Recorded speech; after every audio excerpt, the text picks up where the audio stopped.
bitch ass niggas. No. 10 minutes before you decide. Take 10 minutes before I decide. 1, 2, 3. That's seconds. Oh, I'm stupid as you flop with your bitch. I ain't letting you slide. They better not get to the fuck you old ass bitch. You one in my antique closet, nigga. Fuck you. You thought you was gonna count me out too. Basically, why some of the biggest killers in Atlanta are actually more loyal to YoungBoy than they actually are to Future. And I'm serious. Nah, quit, Offset. Oh my God, I ain't gonna respond to none of them bitches no more. Tell them nigga with me. Fuck all them.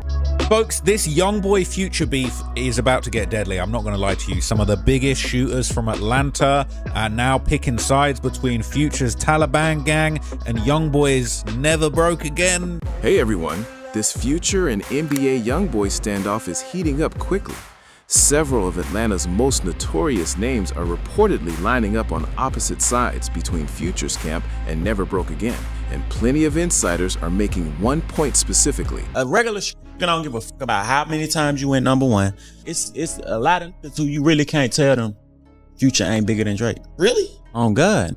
I used to think that. A number of Atlanta's most respected street figures are by reputation more loyal to YoungBoy on a personal level than they are to Future. Your son and dumb.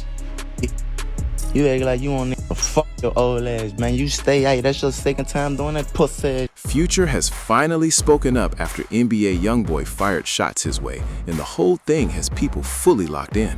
What initially looked like a routine online back and forth quickly snowballed into one of the SATs? No SATs? Oh, he took his 3 times. No, twice, right? No, I took it 1 time. You took it once? Yeah. Oh, and you passed that much, right? Yeah. And you tried to get on here and lie like you NBA YoungBoy, a dumbass nigga. No offense, NBA YoungBoy. I love you and your mama, but I'm just saying, you gonna sit on here and act like you cheated on your SAT when the real people who took SATs know you can't cheat on no SAT because everybody got a different test. So the people that when you try to act like you was a dumbass, like I just cheated on the person next to me. The people who really biggest rap stories of the year. It kicked off when YoungBoy dropped comments on Instagram the very same night Future released his 10th studio album, instantly dragging both artists into a spotlight that had nothing to do with either of their actual music. Then things got murkier. A message that read like an apology vanished only hours afterward. I think there's any rapper that has influenced culture and music more than Future over the last decade. I think Drake has inspired a lot of people, just inspired. I don't know if there's influence though. Drake's style is so unique that it's hard to sound like Drake. For better or worse, I can find a million Future clones all over. Replaced by another post plenty of people felt landed even heavier than the first one. Future eventually fired back in his own style, and that response had fans, fellow artists, and media outlets buzzing non-stop almost immediately. In one older interview, Future addressed his own standing compared to other major names. Hey, these bitch ass niggas go sell their whole catalog to catch up. Man, fuck you. Arguing that on the streets specifically, his reputation outweighs some artists with bigger commercial numbers, pointing to deep cuts that never charted but still hit hard with core fans, regardless of how many times somebody else went #1. But there's a bigger picture a lot of people are overlooking. Going by the public timeline. You said in the streets he's bigger than Hov. Yeah, is. He feels that way bigger. Like there's consistent music from him that didn't chart. That is a huge records that people like love and appreciate that. This tension didn't come out of nowhere just because of one album drop. Plenty of fans believe the history between these two runs back much further, which is exactly why every fresh post has carried more weight than it might have otherwise. That's why this whole thing has taken over social media, with people trying to string together every comment. The son and dumbass bitch. You act like you want nigga to fuck your old ass, man. You stay out. That's your second time doing that pussy. Hey, if you wanna know, you wanna know a little fun fact? Hey, ex Neville, what they used to say under that feather on her face, boy? They used to say Contrell. Hey, your son a dumbass. Stop playing on me, ho. I don't get no fuck about nothing. Talking about two bitches. Catch me, nigga. All y'all niggas. And the other bitch better not flop tonight, man. All y'all niggas. Baby, nigga, know how this shit'll go down playing with me, man. Fuck all y'all, your mama and your hoes, nigga. Every reaction and every public move into one connected story. In this breakdown, we're walking through the entire timeline using verified facts and public statements, sorting out what's actually confirmed from what's simply online speculation. By the time we're done, if Sharonda don't play, she might beat my ass. She don't play about her son, honey. I'm scared. They said NBA be getting people. I'm scared. I'm reading these comments about the shit myself. I love NBA YoungBoy though. Why the fuck you keep saying his name? Now you gonna say something more crazy about your ass. Was he good? Huh? Was it good? Oh my God. Jonathan, can you call NBA YoungBoy and tell him I'm sorry? I did not mean to say that. Say what? You know how I get all worked up. I said he didn't graduate, but I wasn't even, my mind just was going too fast. Can you please call him and tell him I'm sorry? Yeah, I'm gonna call him too. Please, because I did not mean that. I love him and his mama. You'll have a much clearer sense of why this became one of hip-hop's most talked about rivalries in 2026, and why so many people are still waiting to see what happens next. Before diving further in, it's worth laying out exactly why Future carries this much weight in the genre to start with. They said NBA YoungBoy dissing us. Wow, we still entertaining broke conversation. What we do? What are you talking about? Me and you, they say he dissing us. You need to get out the chat. Bye, Carlissa. Born Nevadius Wilburn in Atlanta, he built a career that reshaped modern trap music and shaped an entire generation of artists coming up behind him, rising out of Atlanta's storied scene. No. 10 minutes before you decide. Take 10 minutes before I decide. 1, 2, 3. That's seconds. Oh, I'm stupid as You flop with your bitch. I ain't letting you slide, and they better not get into the fuck you old ass bitch. You going in my antique closet, nigga. Fuck you. You thought you was gonna count me out too. He crafted a signature sound blending emotional melody with gritty, street-rooted storytelling, a style countless other artists have since absorbed into their own catalogs. His influence has been openly acknowledged by major names across the business, Drake and The Weeknd among them. Future didn't just put out popular songs.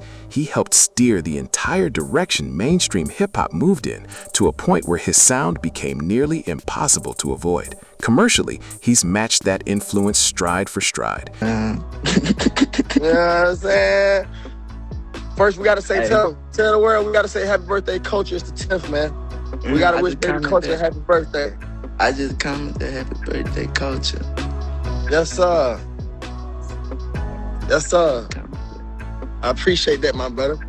She gonna see this. I appreciate that. I know, I really can't cry this bitch, because I really don't like how you just got on my ass here, man. Yeah, man, we pushing the money, and you know what I told you. You know what I mean? Don't let them get you out your body. You know what I mean? We solid. We do what's right to our family. You dig? At the end of the day. No, on some G shit. I gotta stop that getting emotional shit. Cause I really let some other pussy ass shit hurt me. And that's what really got me back on this bitch. Going up tripping. I have been doing great, bitch, huh? You right though. And I thank you for that. I apologize to you and I apologize to them too.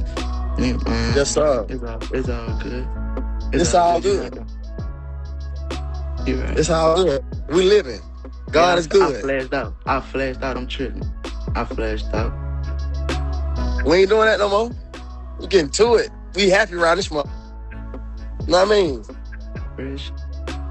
Real shit. We ain't let them get up out our body. You in Norway? I'm in Norway. That's where my main home is. That's why I called you, bitch. I thought you was around the way.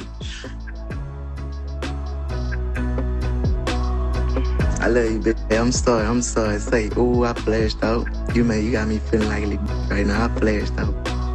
That wasn't got It's all good, man. I let some It's all good. And it got me back going. I gotta let it go. I love you, bitch. Happy birthday, Coach. I love you, bitch. With chart-topping projects, huge streaming totals, sold-out tours, and one of the deepest catalogs in the genre. That reputation alone explains why any public conflict involving Future instantly grabs the industry's attention.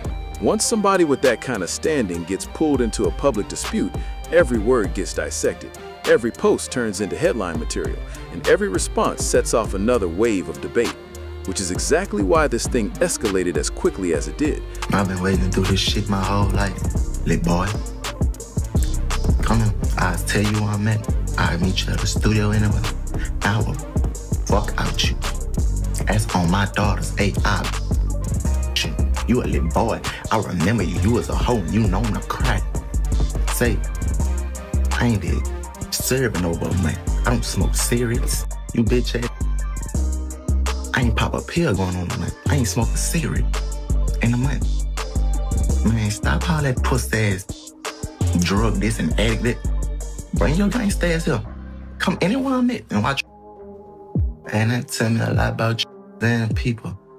Man, ain't no gangsters. That's why y'all can walk around the states like that. Say, Pluto ain't no gangster. Dude don't run around without security, especially not more than me. My boy, I just watch y'all. I just watch the world. It glorifies the most pussy and dummy shit that ever went on I ever seen in my life. Man, they got I can't even name. Y'all don't even know this boy for 5 songs. Y'all don't even know this man for 3 songs.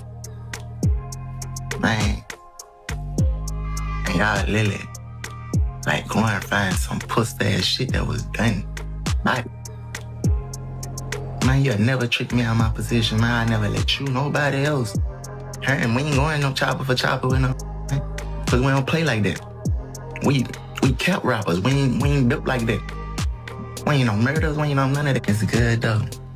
It ain't no beef. I don't want no problem with y'all. I'll fight you if you want to. And I just want to up his roll like for all that whole ass shit he do behind the scenes. It's good. And why so many fans suspect there's more going on beneath the surface than what's immediately visible. The numbers alone go a long way towards explaining that respect. Future's landed 11 #1 albums on the Billboard 200, putting him among the top chart performers of the century, and more than 217 of his tracks have hit the Billboard Hot 100, a run of consistency very few artists manage to sustain that long. His reach goes well past streaming too. He's a good guy. I knew that already though. That wasn't a fun fact. Did you guys see Carlissa though? Hey, shout out to Carlissa though. She's crazy. In 2026, he shared the stage with Tyler during the FIFA World Cup opening ceremony, another huge moment stacked onto an already loaded resume. Before that, he linked up twice with Metro Boomin on We Don't Trust You and We Still Don't Trust You back in 2024, both landing at #1 on the Billboard 200. Very few artists managed to remain this relevant across shifting eras of hip-hop, but Future's pulled it off repeatedly, evolving his sound over time while never losing the core identity that made him a star in the first place, which is why every project he drops still registers as an actual event. Whenever people debate the greatest Atlanta rappers of this generation, Future's name is almost always somewhere near the top. That backdrop matters given how the timing shook out. On June 25th, Future announced The Real Me, confidently branding it the album of the century on X and revealing a July 10th drop date. Expectations spiked instantly, with the entire industry watching closely. Not long after, YoungBoy stepped into the conversation and pulled focus away from the album itself toward a brewing public dispute instead. On the other end of this stands NBA YoungBoy, born Kentrell Gaulden in Baton Rouge, Louisiana, an artist whose path has been anything but typical. His life has included genuine hardship from a young age, including a serious neck injury as a kid. He became a father at 16, hit his first Billboard 200 #1 by 19, and later landed another chart-topping project while working through major legal battles. Through every setback, he kept dropping music and building one of the most devoted fan bases anywhere in hip-hop. By January 2026, YoungBoy had reportedly become the most RIAA-certified rapper in history, racking up 126 certifications and passing several of the genre's biggest names. A milestone made even more impressive given he was only 26 at the time. His Never Broke Again supporters are known for riding with him through every release, every controversy, and every headline. and his YouTube numbers regularly rival or beat many of the industry's biggest stars. Proof his audience stays locked in even without leaning heavily on traditional radio or mainstream industry backing. That mix of loyalty and reach is a huge reason every public move he makes instantly turns into a major topic across hip-hop and social media alike. By mid-2026, YoungBoy genuinely looked unstoppable. He'd already dropped Slime Cry, a sprawling 30-track album featuring Jelly Roll and Burna Boy, and wrapped a successful tour, proving his fan base remained as dedicated as ever. His life outside music was shifting too. After a federal pardon from President Trump cleared charges tied to Louisiana and Utah, he was finally free to move forward without those cases hanging over him. He also launched his own production company, 38 Films, aiming to tell his own stories his own way, instead of leaving that to outside gatekeepers. From the outside, it all looked like it was lining up. Freedom, commercial success, industry respect, and full creative control. But as tends to happen with artists who stayed this visible, social media kept manufacturing fresh conversation around his every move, which is exactly where this story starts getting messier. Despite all that momentum, online chatter soon pivoted away from music entirely and toward a growing rivalry plenty of fans believe had been simmering for months. This tension with Future didn't spring up out of nowhere over one album or one Instagram post. Per the public timeline, it had already been building well before that particular night, and understanding those earlier moments helps explain why things blew up as fast as they did. Many fans point back to February 8, 2026 as the real starting point, when YoungBoy issued a bold public challenge on X, proposing a 15-song showdown where whoever loses agrees to walk away from rapping entirely, making clear he believed his catalog could hang with anybody's. The post spread fast, and Verse TV added more fuel by asking fans who they thought should actually step up against YoungBoy in that kind of matchup. Names like Gucci Mane, Lil Wayne, and Kodak Black surfaced right away, but one name kept coming back more than any other: Future. Plenty of fans argued that sticking purely to solo catalog and setting aside collaborations or group work, Future was one of the only artists with a deep enough catalog to genuinely go toe-to-toe with YoungBoy. As that opinion gained steam online, YoungBoy publicly shot the comparison down outright, making it clear he didn't think Future belonged in that conversation at all, which only stirred up more debate, with fans on both sides defending their pick. Future, notably, never responded publicly at all. No comment on X, nothing addressed on Instagram, just staying focused on his own work. That silence quickly became a story on its own, since fans read it in wildly different ways. Some took it as pure confidence, others as simply tuning out unnecessary noise, while plenty felt the lack of a response only made the underlying tension more obvious. Several hip-hop commentators believe that moment likely planted the first real seed of frustration that slowly built over the following months before finally boiling over around Future's album rollout. Understanding why requires looking at how differently these two have built their careers. Future has spent years operating inside the traditional industry system, deep relationships with major labels, radio, top-tier producers, and some of the genre's biggest names, all of which have kept him firmly centered in mainstream conversation for well over a decade. YoungBoy's road has looked entirely different. Rather than depending on radio or major industry machinery, he built his audience through non-stop output, direct fan loyalty, and an internet-first strategy that let him grow almost entirely on his own terms. That contrast between their two paths has become a constant point of comparison among fans, which is exactly why every public interaction between them carries extra weight. YoungBoy has also said publicly on more than one occasion that he wants greater recognition for what he feels he's accomplished in music, voicing frustration in interviews and online that his achievements don't always draw the same attention as some other major artists, with supporters regularly citing his streaming numbers, certifications, and fan loyalty as proof he belongs in conversations about the genre's biggest names. Against that backdrop, some fans believe Future's album of the century framing For the Real Me hit differently for YoungBoy than it might have for anyone else, especially given how much industry buzz surrounded the rollout. To be clear, there's no confirmed evidence Future meant that announcement as any kind of shot at YoungBoy, or that disrespect was ever intended. What is publicly documented is that by the night of July 9th, whatever frustration YoungBoy had been carrying appeared to sharpen its focus specifically onto Future. One thing that's remained consistent across YoungBoy's career is how openly he communicates with fans the moment emotions run high. Live streams, posts, and quick messages have long been how he processes big moments in real time, which is exactly why fans keep such a close eye on his accounts the second a new situation starts brewing. He's often shared his feelings the instant they hit, without waiting for things to settle, which has produced a well-documented pattern of major personal and professional moments unfolding publicly, in real time, across social media. Sometimes calling out other artists late at night, sometimes speaking candidly mid-live stream, occasionally walking things back or explaining he no longer felt the same way afterward. He's acknowledged this himself, including during a conversation on Offset Live, where he discussed how acting on impulse has sometimes led to choices he later wished he'd handled differently. That history mattered once everything started unfolding in July, since fans who knew the pattern recognized it instantly. The real surprise was just how fast this particular situation escalated and how much it shifted from one post to the next. On the night of July 9th, just hours ahead of Future officially dropping The Real Me, YoungBoy posted a video to Instagram that instantly grabbed hip-hop's full attention. He never named Future directly, worth noting. But since Future was the biggest artist releasing an album that same night, most fans and outlets read the message as aimed his way regardless. Clips spread within minutes, with outlets including All Hip Hop, Hot 97, and Hot New Hip Hop picking up the story. As millions tuned in, an online debate exploded everywhere at once. Per public reporting, YoungBoy questioned all the hype building around the release and made clear he didn't expect it to live up to it, delivering the message with real intensity.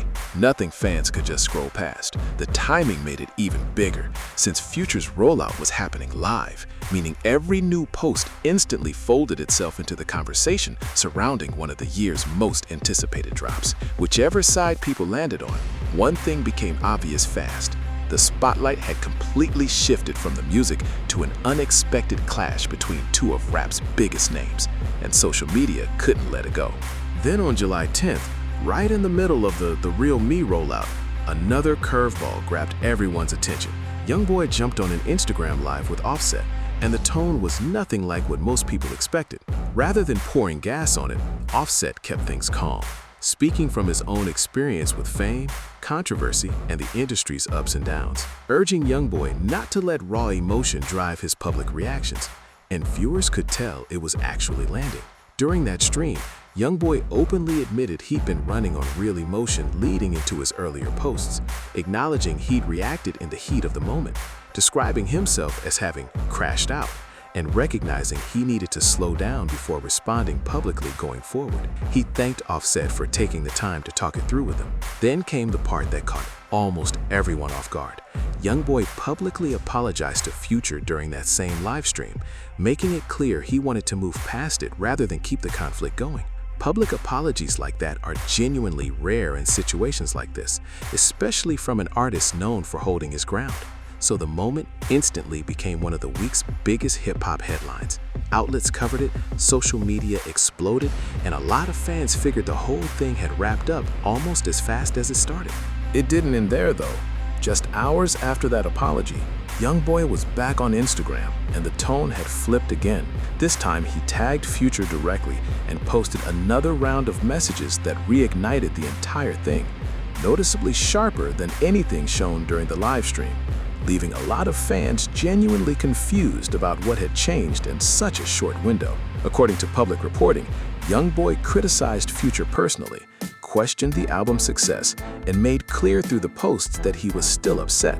Those new posts immediately wiped out whatever sense of resolution people thought they'd witnessed earlier that day, sending social media straight back into non-stop back and forth. Right now, fans are still watching closely to see whether this settles down or whether there's another round still coming. What's not up for debate is that this rivalry has kept hip-hop talking, with every post, live stream, and reply turning into near-instant headline material. As always, it's worth keeping confirmed fact separate from online speculation and letting things actually play out before jumping to conclusions. But if anything new drops here, expect the entire rap community to be watching. If you enjoyed this breakdown and want more deep dives into hip-hop's biggest stories, make sure to like, subscribe, and share it with your friends so they don't miss the next one. And now it's your turn. Drop a comment and tell us what you think. Was this all just emotions getting the best of somebody in the moment? Or do you think there's a bigger story underneath it? We want to hear your take.